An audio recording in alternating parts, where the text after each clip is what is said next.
Assalamualaikum warahmatullahi wabarakatuh.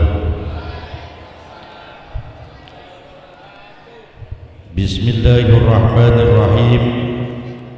Alhamdulillahi rabbil alamin. Wassalatu wassalamu ala asyrafil anbiya'i wal mursalin Sayyidina wa nabiyina wa maulana Muhammadin wa ala alihi wa sahbihi ajma'in, amma ba'du. Allahumma salli ala nuril anwar wa siril asrar wa tiryakil aghyar wa miftahi babil yasar ala sayyidina Muhammadin al-mukhtar wa alihi al-adhar wa ashabil akhyar adada ni'amillahi wa ibdali. Puji syukur kita panjatkan kehadirat Allah atas limpahan nikmat dan karunia yang diberikan kepada kita. Hingga malam hari ini kita diberikan nikmat dan dapat berkumpul di tempat di majlis yang mulia ini. Mudah-mudahan Allah turunkan berkat dan rahmat untuk kita semua.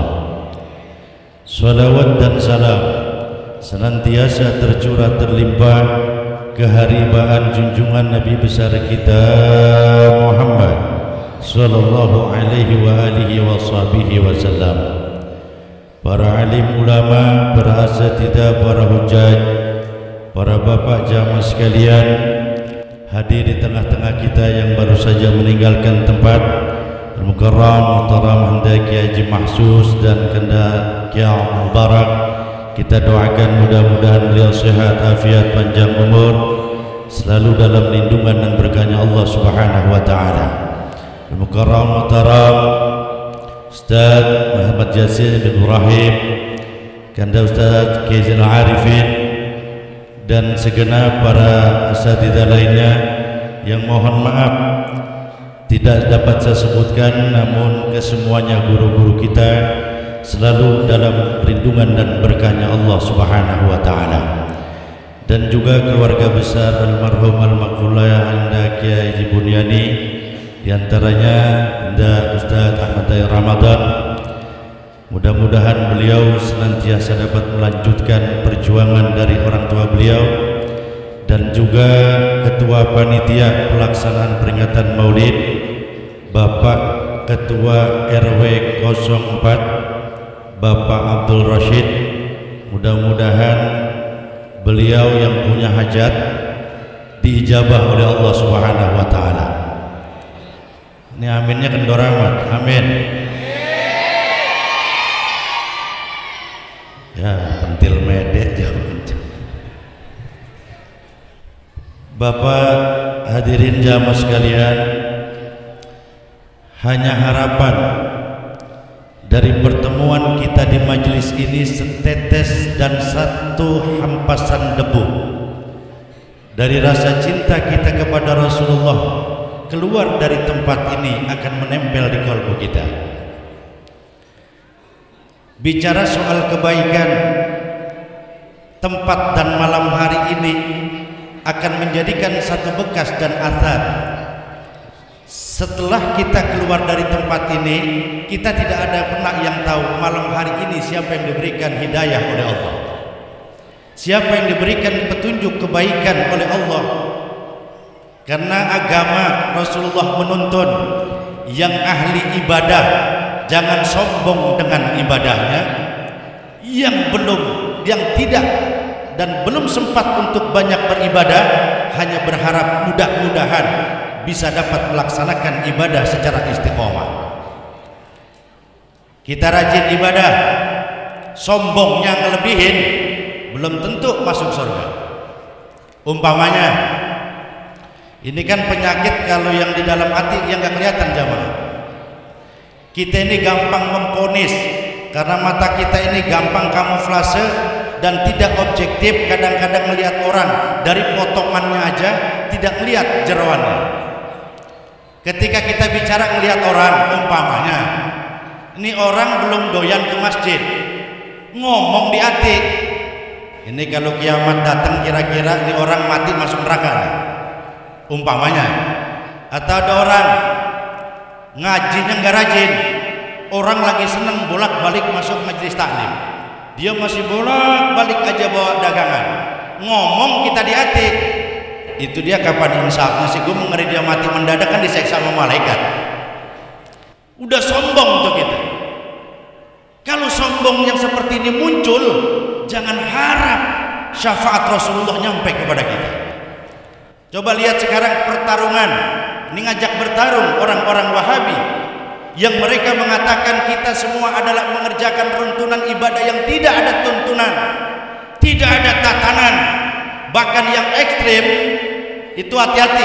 Anak-anak kita megang YouTube, anak-anak kita megang yang namanya Instagram, megang TikTok, kalau kurang pegangan mereka bisa lompat amaliyah, keluar dari amaliyah Nahdlatul Ulama. Ada satu yang mereka mengatakan saya sanksi kepada Wali Songo. Jangan-jangan Wali Songo itu adalah bukan habaib dan bukan ulama. Siapa yang bisa menjamin kalau mereka ulama? Mereka mengatakan kalau mau ngikutin, kita kan kadang-kadang begini, kita kan ngikutin kerjaan kita tergantung ustadz kita, udah. Lu ngapain tahlil? Orang guru gua juga tahlil, ngapain pusing-pusing? Tapi mereka tidak. Mereka berani ekstrim mengatakan kalau kiai nggak benar, ustadz nggak benar, jangan ikutin, kembali kepada Quran, kembali kepada sunnah. Ini kan potongan kayak kita nggak nyampe. Nah maka balik lagi buat kita, setetes harapan kita kepada Allah Jalla Jalaluh. Ini malam Allah berikan kita kekuatan untuk semakin cinta kepada Allah dan cinta kepada Rasulullah SAW. Kerjaan kecil Pak bisa jadi sesuatu yang luar biasa. Bisri Al-Khafi ini seorang yang tukang mabok. Kalau malam kerjaannya dugem bahasa anak sekarang, cuman sepele. Begitu dia jalan dalam keadaan mabuk, dia terjatuh. Begitu beliau terjatuh, ini tanpa sengaja menyentuh ada satu kertas yang tulisannya Bismillahirrahmanirrahim. Apa yang dilakukan Bisri Al-Khafi? Diambil tuh kertas, dia pandangi ini kertas. Subhanallah, ini lafaz nama-nama Allah yang tertulis Bismillahirrahmanirrahim. Kullu amrin tibalin la yubda'u fi Bismillahirrahmanirrahim bahwa aqta. Di dalemin Pak cuma melihat baca Bismillahirrahmanirrahim. Dia bawa ke rumah, gol yang kotor itu dia bersihkan. Sudah kering, dikasih minyak wangi, ditaruh di lempengan bagian yang paling tinggi. Walaupun dalam keadaan mabuk, besok balik lagi mau berangkat, ambil lagi itu kertas Bismillahirrahmanirrahim, dipandangi lagi, ditaruh lagi, terus berulang-ulang sampai kalimat Bismillah itu sudah menyerap dalam hati Bisri Al-Khafi. Satu saat ada orang yang menyampaikan pesan kepada Bisri Al-Khafi bahwa dia mendapatkan satu anugerah dari Allah. Antara percaya dan tidak, Bisri Al-Khafi kemudian berjalan, kemudian dia tanpa arah, dia ingat akan takut kepada Allah. Allah angkat derajatnya dari wali Allah. Itu gara-gara Bismillah. Ada Hatim Al-Asam, cuma hal sepele nutup aib orang lain, diangkat derajatnya jadi wali oleh Allah. Beliau ini kan dagang. Begitu beliau dagang, ada pembeli perempuan. Ini perempuan cakepnya luar biasa. Lagi ngobrol, itu perempuan rupanya perutnya lagi nggak enak. Orang kalau udah perut nggak enak biasanya kentut Pak. Nah, nggak lama rupa-rupanya nahan kentut. Orang kalau kentut ditahan itu keluarnya lebih gede daripada kentut langsung blas. Ditahan nggak kuat, bruet. Beliau dengar. Begitu beliau dengar, ini perempuan kan malu. Dia mau nanya apa? Kadang malu. Apa yang dilakukan oleh Hatim Al-Asam? Ini perempuan nanya, Tuan, harga ini berapa? Apa yang dilakukan Hatim Al-Asam? Apaan Bu?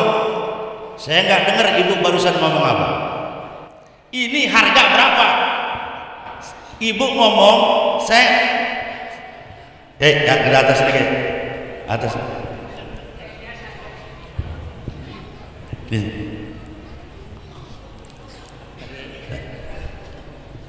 Ahlan, ya, sehari-hari. Ya.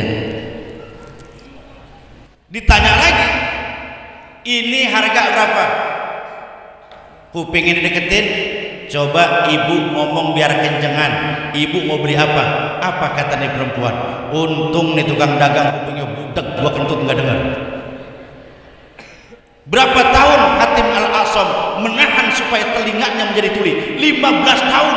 Bahkan keluarganya pun tidak tahu kalau sesungguhnya beliau pura-pura tuli. Sampai kemudian namanya Hatim mendapat julukan Al-Asam. Kenapa? Hatim yang tuli. Sampai keluarganya nggak tahu sebetulnya tuli bener atau tidak. 15 tahun beliau pendam, khawatir kalau saat itu pura-pura budak ketemu lagi itu sama perempuan, tahu-tahu dengar kira-kira tuh perempuan malu apa enggak? Itu cuman kentut, Pak. Orang kentut ditutup aibnya. Kita kadang-kadang apalagi sama bini, brot. Kita nggak ada lagi pandang dulu aib seperti itu. Allah angkat beliau ini menjadi seorang wali Allah. Di penghujung, bagaimana Syekhah Waliullah Sofia Rabi'atul Adawiyah saat beliau masih kecil, bapaknya ini yang tidak punya harta. Saat tertidur, ini Syekhah Rabi'atul Adawiyah menangis terus-menerus. Dipeluk nih sama bapaknya. Sampai ngomong dalam hatinya, ini ibunya Syekhah Rabi'atul Adawiyah ngomong, cari Pak makanan kemana kek, bahasa kita, biar ini anak kita tidak menangis. Cari sono minjem nggak dapat, minjem ke sono nggak dapat, minjem ke sini nggak dapat. Sampai tertidur, beliau memeluk Syekh Rabi'atul Adawiyah. Beliau bermimpi. Apa kata dalam impiannya? Kau datang ke rumah sultan, kau tulis di situ bahwa kau meminta uang kifarat 500 dirham. Bingung apa yang dilakukan? Diikutin kata dalam impian, karena terus menerus impiannya diberikan kepada sultan yang punya wilayah. Begitu diberikan surat, tidak lama kemudian ini yang namanya sultan mendatangi orang tuanya Syekh Rabi'atul Adawiyah. Tanpa diduga sultan ini bawa uang 500 dirham. Kagetnya luar biasa. Apa yang dikatakan sultan oleh orang tua Syekh Rabi'atul Adawiyah? Aku bawa uang kifarat 500 dirham karena kemarin persis saat kau datang, aku hari itu tidak baca sholawat 5.000 sholawat. Yang kemudian terkenal bagaimana Syekh Rabi'atul Adawiyah adalah paling sedikit dalam selesai melaksanakan sholat itu 5.000 sholawat dibacakan kepada Rasulullah SAW. Artinya apa? Dari hal yang paling kecil, mudah-mudahan kita yang keluar dari sini jangan pernah melihat pekerjaan itu kecil, tapi kalau istimrar kita lakukan terus menerus, la tahqirana minal ma'rufi syai'an, jangan pernah anggap amalan kebaikan itu walaupun kecil sikapnya. Yang belum doyan ngaji jangan diledek sama yang udah doyan ngaji. Kita nggak pernah tahu, jangan-jangan yang kita celak besok ngajinya lebih rajin dari kita. Yang rajin maulid tapi belum sembahyang, yang sembahyang jangan comel. Gue bingung sama dia tuh, sembahyang kagak, maulid getol banget. Ada yang begitu?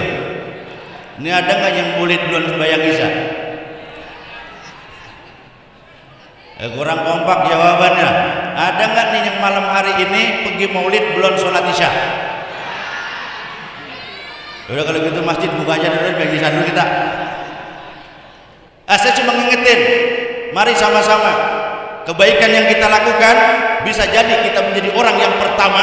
Lihat iblis laknatullah alaih, kurang hebat bagaimana, kurang jago bagaimana, cuman hal kecil punya hasud, punya sombong, keluar menjadi musuh Allah dan musuh umat Islam dan musuh manusia. Begitu kebaikan yang kecil kita lakukan terus menerus pun kita tidak pernah tahu bagian mana yang Allah akan angkat bagian kita. Ada yang sedekah sedekah, udah sedekah aja deh. Kali sholat belum rajin, sedekah aja dulu dah, biarin.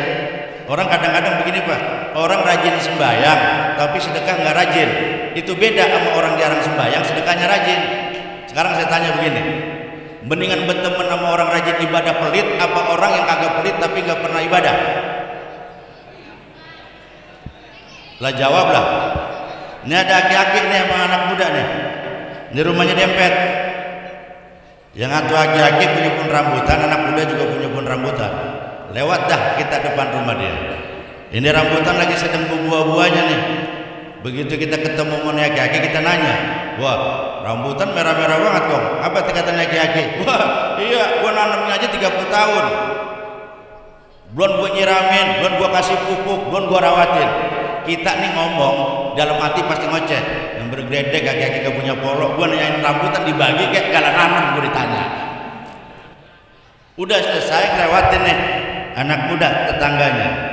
Itu anak muda ke masjid nggak pernah, ke pentok tiang musola aja nggak pernah dibocor. Itu kalaupun kalian sembahyang Idul Fitri sama Idul Adha.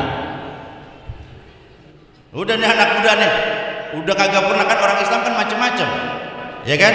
Sholatnya ada yang harian, ada yang mingguan, ada yang udah nggak apa-apa bang, jawab aja. Rupanya nih anak muda begitu ditanya sama kita, nanya, wah rambutan cakep nih, warna merah-merah begini. Ini anak muda saking emang asiknya, apa dia bilang? Kalau lu doyan lu petik tuh, yang mana aja lu doyan lu petik, yang kata cuma rambutannya, daunnya lu suka lu makan. Udah kayak berbulu kita. Pulang ada, nggak lama ada pengumuman di masjid. Inna lillahi wa inna ilaihi raji'un. Telah berpulang ke rahmatullah engkong anu. Ramai tuh kampung. Apa kata orang? Ya kagak ada yang ngajan udah.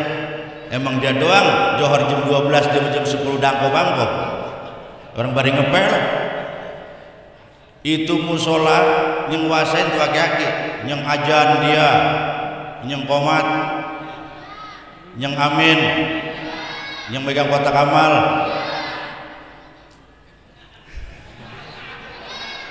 Orang lain gak perlu tahu. Begitu diumumin, kelar-kelar diumumin, kumpul bareng-bareng. Ramai dah tuh pada ngomong, iya ya, udah gak ada lagi yang rajin kayak dia.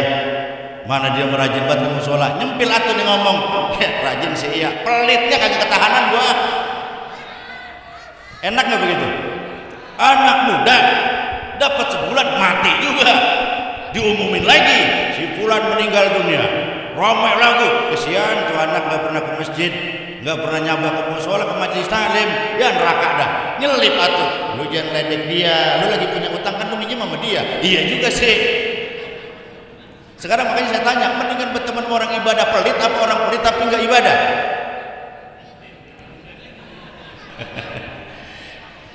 Yang enak udahnya rajin ibadah kagak.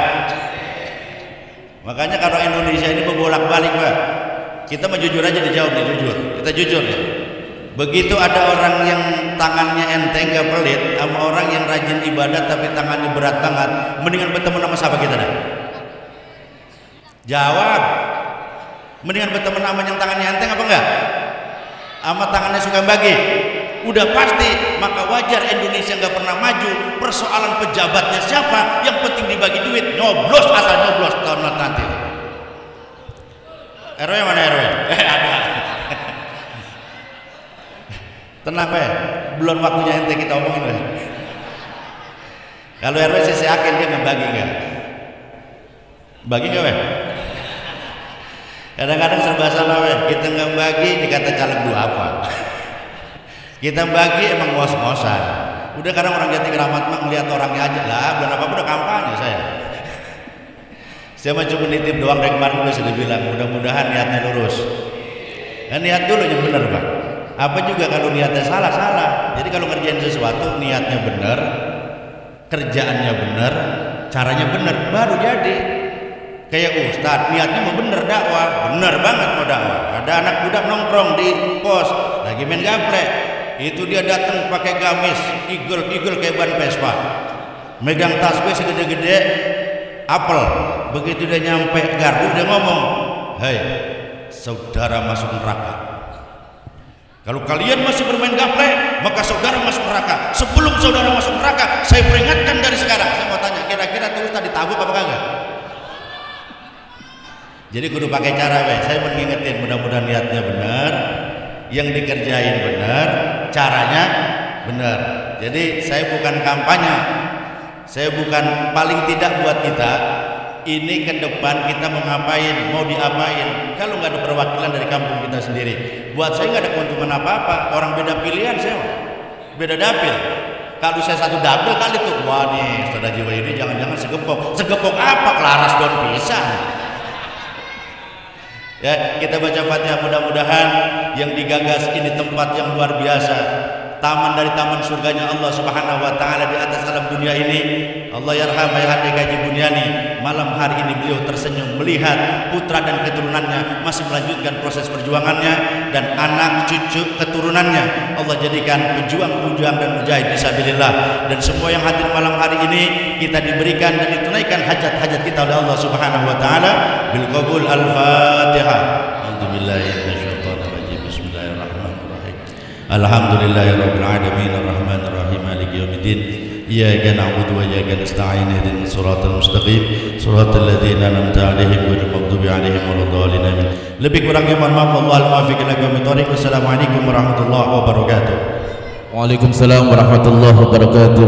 Jazakumullah ahsanal jazaa. Kita ucapkan, kita haturkan kepada guru kita Bapak Kiai Haji Wahyudi Abdul Majid. Mudah-mudahan beliau selalu diberi kesehatan oleh Allah Subhanahu wa taala, dan mudah-mudahan apa yang disampaikan dapat bermanfaat untuk kita semua. Amin ya rabbal alamin.